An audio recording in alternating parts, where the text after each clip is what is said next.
You are Comrade Ivan Ivanovich Privalov. In 1961, you were selected for the Shukovgrad Interonaut Exploration Program SSSR. Despite failing your basic physical and being caught cheating on your entrance exams, on the morning of the 12th of April 1962, you boarded a rocket drill containing the experimental device Little Orpheus, with the purpose of descending through the Earth's crust to discover the relative hollowness of the interior and its suitability for colonization. No, you've lost me, General. Did I do what? You and Little Orpheus were dropped into an extinct volcano to drill to the center of the Earth and find out if we could establish a city there. Note, if you will, that this date is over 3 years ago.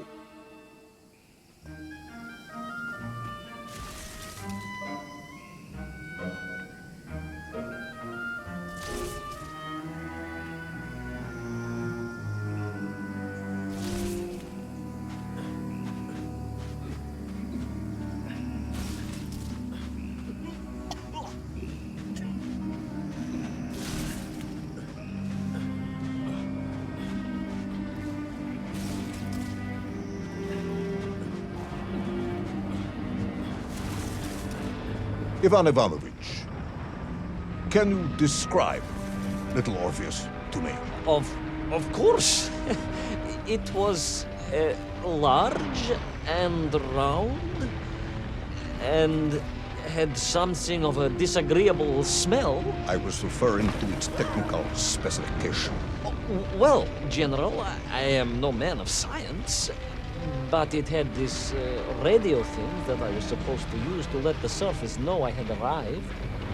And some sort of battery wrapped in this lead box.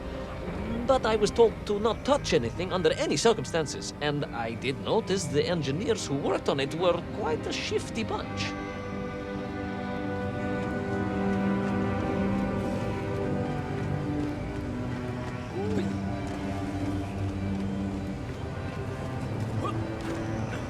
The Little Orpheus device contained a radio transmitter capable of sending a signal through miles of solid rock. In order to boost this, a powerful energy source was required. An atomic bomb, Comrade Privalov. An atomic bomb that you have lost somewhere below the Earth's crust. Ah, yes, that bomb. Of course, General. I can explain everything. But it is a long and somewhat complicated story. And let me assure you, this is not a case of milking chickens. But you won't understand where your bomb and Little Orpheus has ended up unless I start at the very beginning and you let me tell you where I've been for the last 3 years.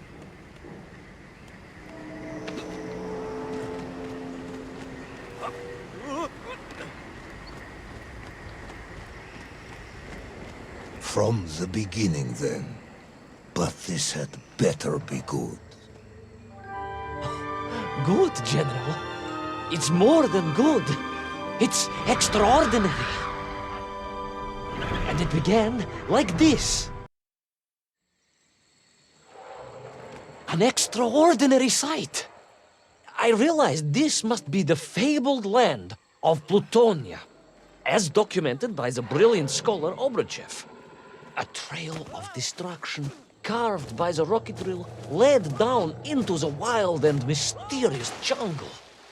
The rocket drill itself must have snapped in half somewhere below Kamchatka, and Little Orpheus bounced out and became lost in that prehistoric forest. If I was ever to get home, my mission was clear: to find Little Orpheus.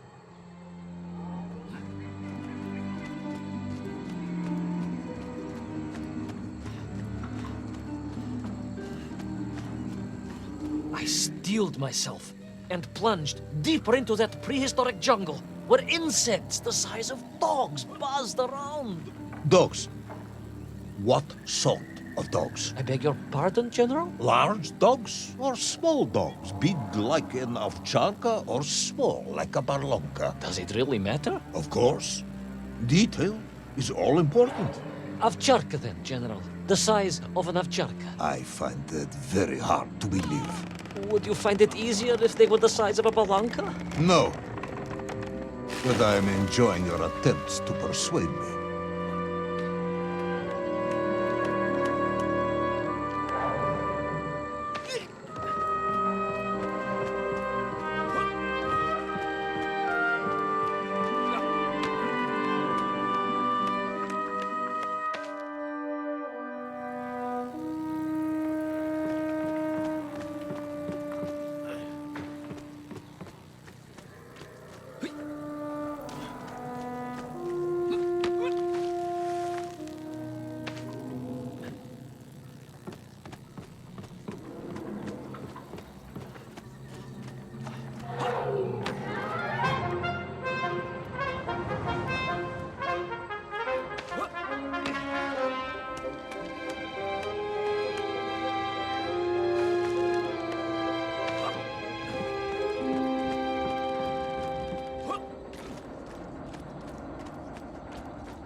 Another part of the rocket drill.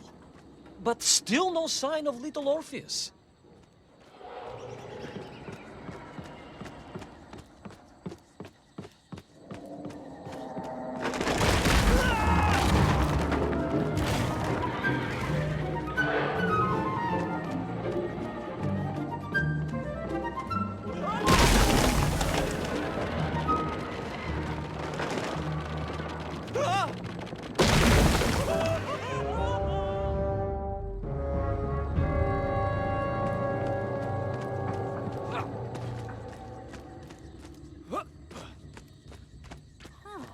Another part of the rocket drill.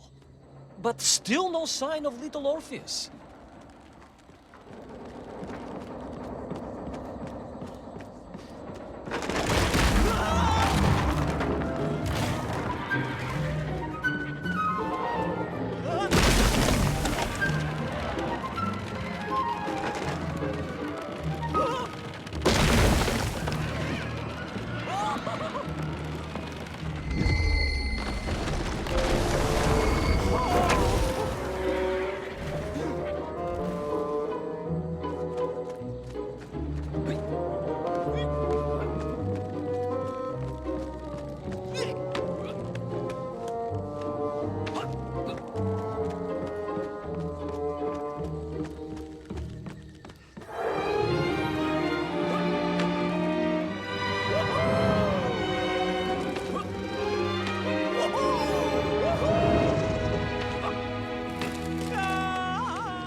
The trees, I could see huge beasts, larger and more ancient than any known to our modern times. Could it be that Obrachev was right? And deep below the Earth's surface, prehistoric monsters still roam freely? Yes, but Little Orpheus.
Terrible lizard intent on making a snack of me.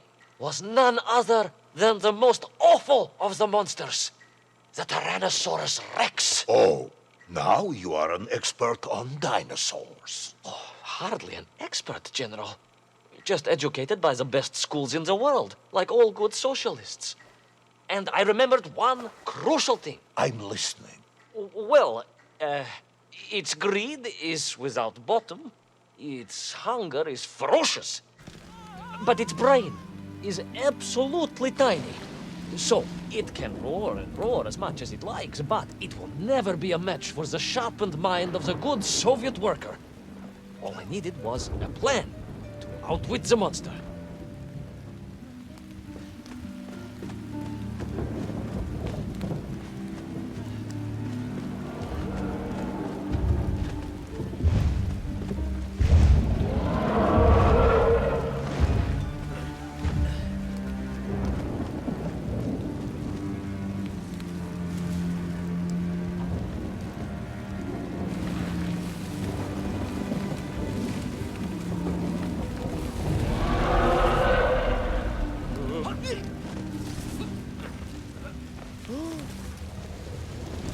Imagine my shock and surprise to find in that clearing the last part of the rocket drill.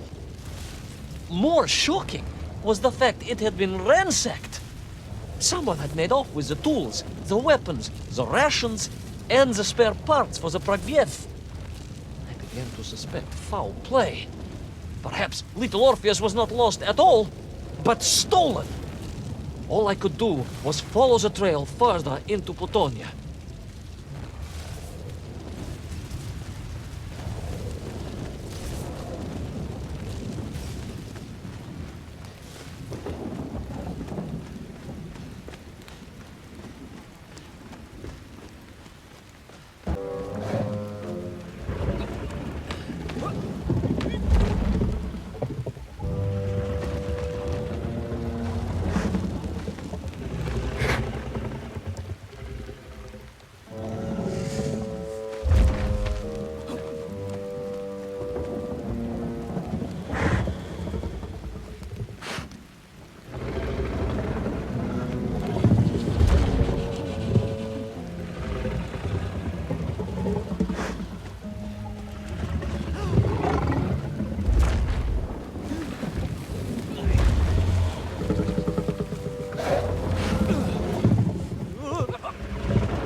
horrendous beast had returned and was hungrier than ever. Perhaps it was angry it had been fooled by an egg-wearing idiot. That is unkind, General. It may have been small of brain, but it was grand of stature. Whereas you, Ivan Ivanovich, are lacking in both departments.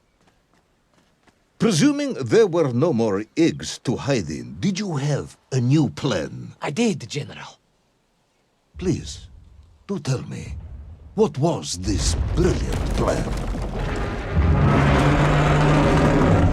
I ran like hell, General.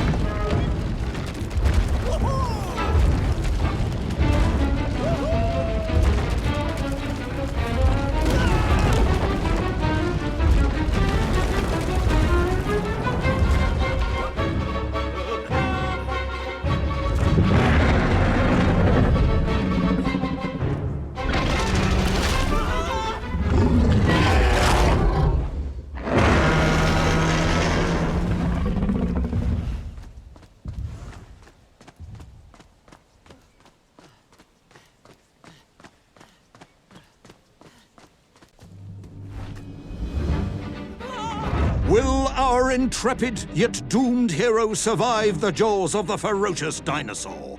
Will he meet his end miles underground as an aperitif for a ravenous raptor? What dark secrets could be buried in the lost city of Agatha? Will the general ever discover the location of his lost bomb? All of these questions and more will be answered in the next exciting episode of Little Orpheus!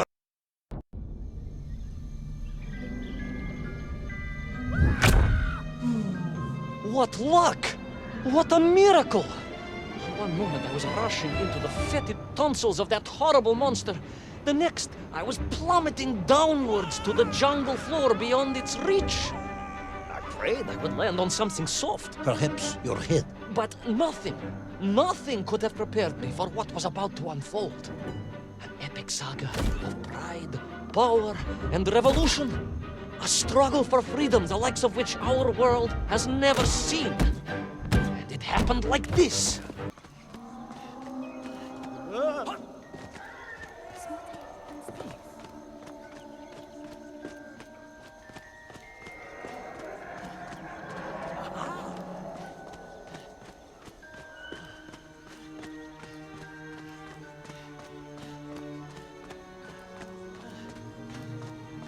Who were those strange, gentle monsters who towered above me? I could only guess they were the lost tribe of the Menf, an earlier race of people. But why were they so fearful of those ancient gates that lay just beyond their village? And why did they seem to recognize me? Why?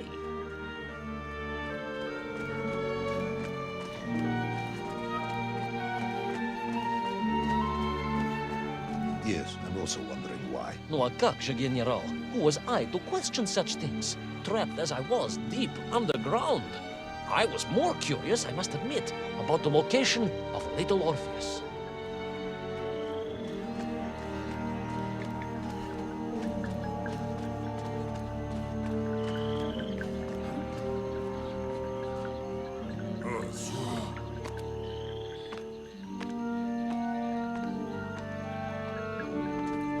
You talk of a great city, a mighty power. Yet your nymph squatted like savages in huts at its boundary. They did. And the answer to that mystery lay beyond my grasp at that point. Because it was a wonder, it truly was.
Those poor, unfortunate Mienk, trapped and kidnapped and dragged away, only to return as vicious foot soldiers to some unknown tyrant.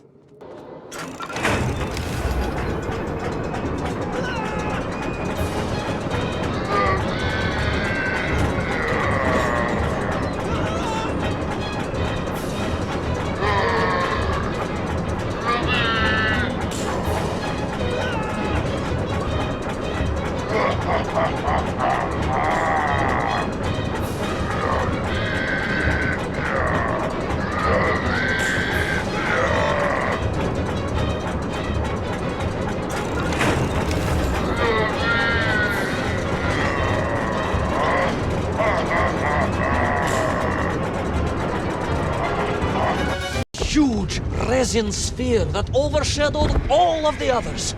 I caught glimpses through the twisted architecture. And it was then I saw him. Him? The thief, the enslaver, the tyrant, sucking the power from this wondrous city as he drained the very lifeblood of the ancient civilization and drew it into the atomic embrace of Little Orpheus. With a song in my heart, I raced onwards to stop him.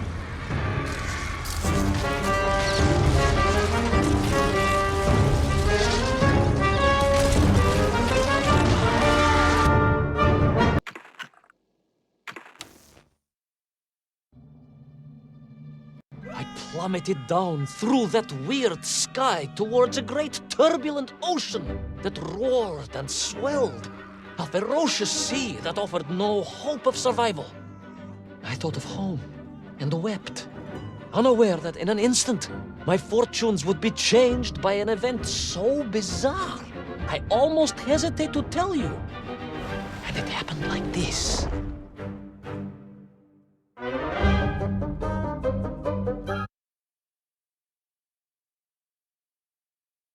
A giant whale? It was huge, General. You were swallowed by a giant whale. Yes, General. You look remarkably well for a man who was swallowed by a whale. I am blessed with a strong constitution, General.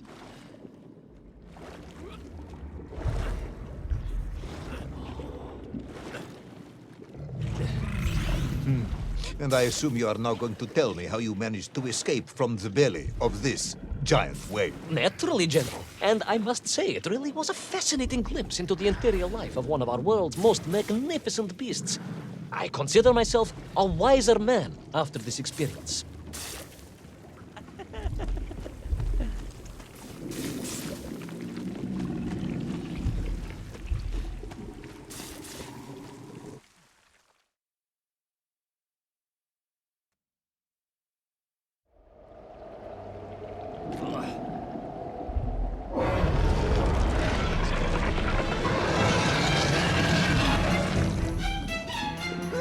Where is Little Orpheus? Where is my bomb? Unless you are trying to tell me the whale swallowed that as well. No, it did not, General. That would be absurd. No, Ivan Ivanovich, you are absurd. Your story is absurd. This whole ridiculous fairy tale is absurd.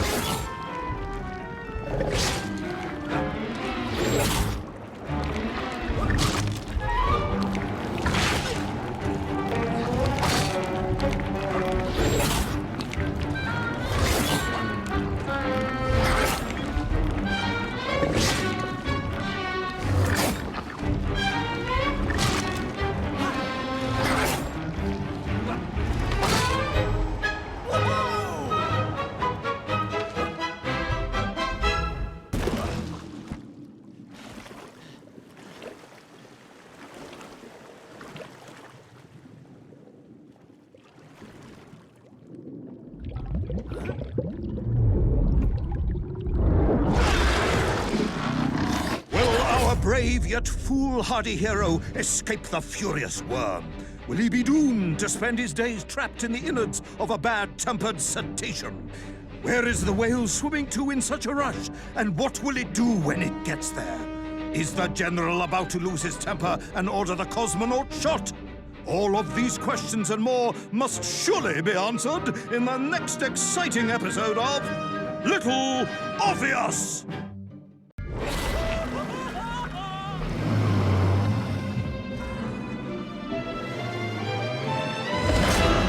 Flew from the whale's blowhole like a supersonic jet, and below me the ocean became a sheltered bay studded with white shapes. You will be amazed as my epic journey unfolds, for here it was about to take a most unexpected turn, and it happened like this.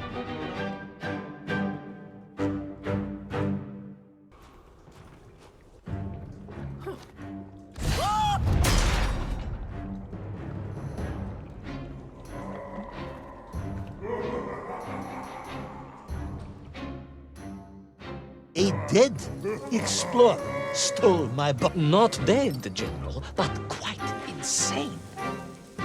Perhaps it was the loss of the arm or the leg, or the long years in isolation. But Toll was clearly mad. You should have got along perfectly then. How I wish we had, but no. Whatever Toll's intention with Little Orpheus was, I had no time to consider it. I was in mortal peril once more.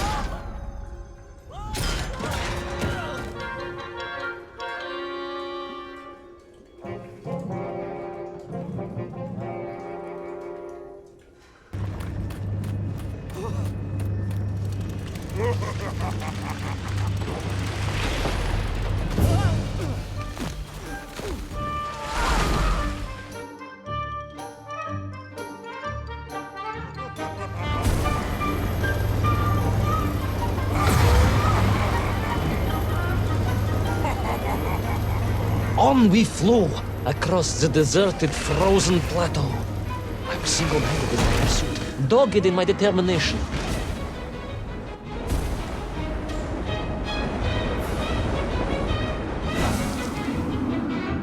I would take back Little Orpheus and prevent Toll from detonating the bomb. Ah, you are as humble as ever, Davhaj. Well, General, you are a great military leader, a great strategist, whereas I am simply the humble son of a watch toy maker, and driven by patriotic fever, with no regard for my own safety. I rushed blindly on.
Will our courageous yet unfortunate hero drown in the depths of an inhospitable frozen sea?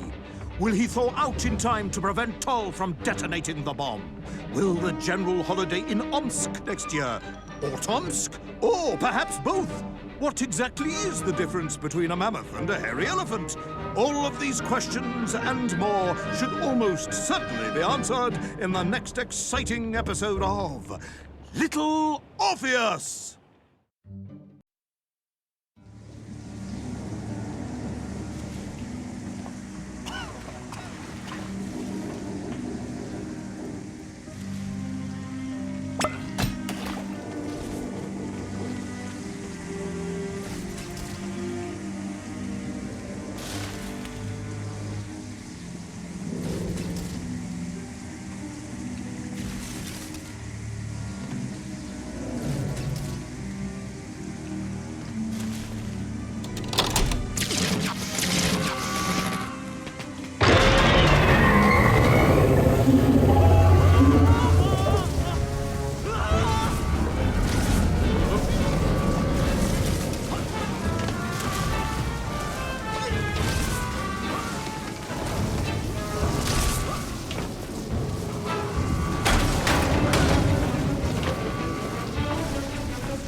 determined yet disorientated hero end his days as Socialist Sushi?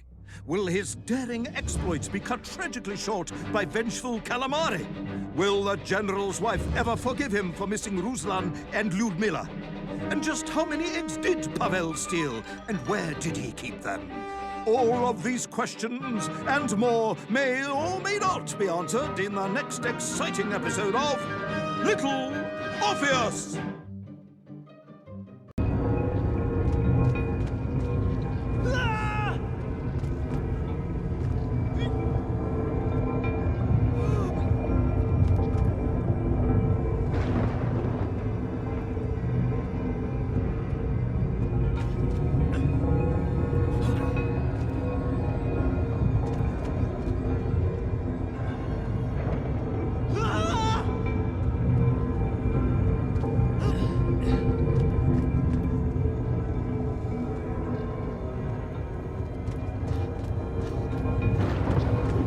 Through those magical structures, a righteous fire in my heart.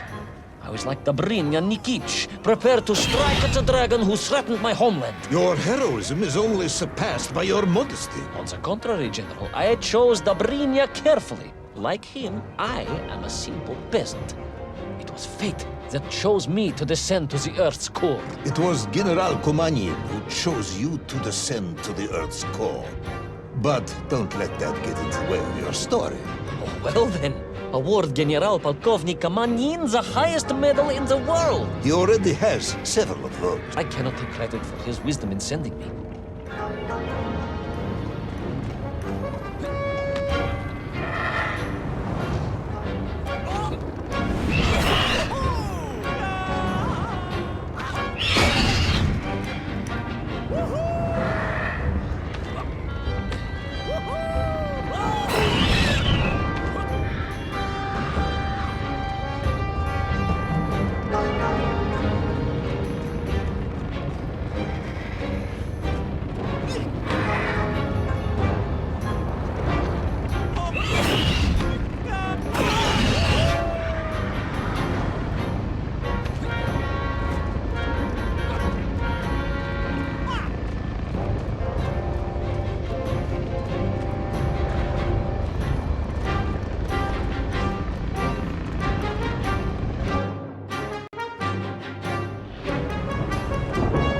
Was once a rocket drill ship, built to burrow into the Earth, was now a mighty vessel, repurposed to blast off into the skies.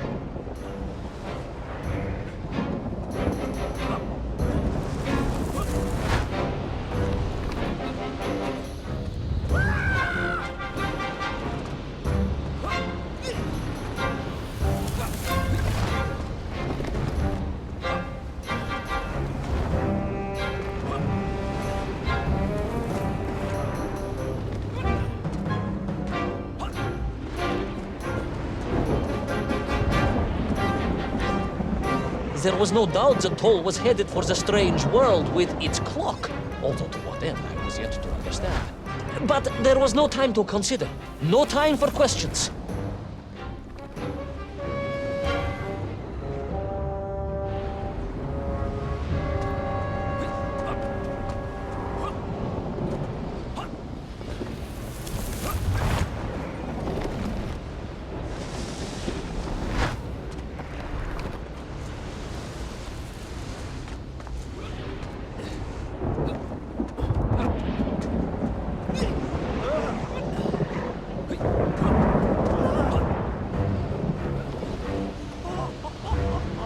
Was on the rocket.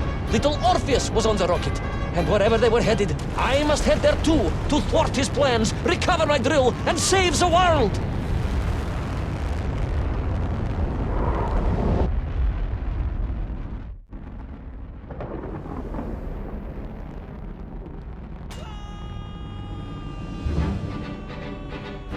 Will our enthusiastic yet disorientated hero be burnt to a cinder by the rocket's engines? Will he be smashed into the rock that surely must be beyond the Lemurian skies? Does Nikolai Petrovich Kamanin really need any more medals? What was the strange clock, and what could it all mean? All of these questions and more will be answered if you're extremely lucky in the next exciting episode of Little Orpheus!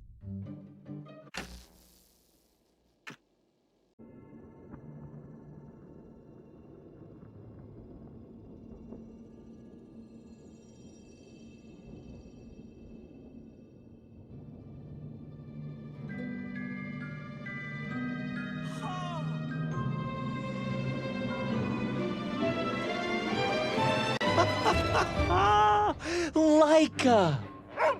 Are you stark raving mad? It was Laika! I am sure of it! That spirited little dog saved me! Laika saved you in her little space machine. I believe the correct term is capsule, General. Don't push your luck any further, Ivan Ivanovich. I fear it might snap. Oh, my apologies, General. In my excitement to explain what I discovered on the far side of the Metagalaticus Interiores, I got carried away.